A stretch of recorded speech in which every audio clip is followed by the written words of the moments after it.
அடக்கம். அதுவே ஆனைமுகமெனும் ஓங்கார விளக்கம். சுழலும் கோள்கள் அவன் சொல் கேட்கும். அவனை தொழுதால் போதும் நல்லதே நடக்கும். ஆனைமுகனை தொழுதால் நவக்கிரகங்களும் மகிழும்.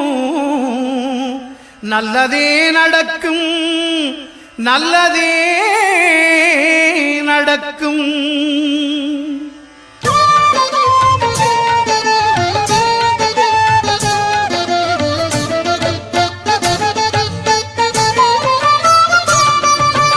ஒன்பது கோளும் ஒன்றாய் காண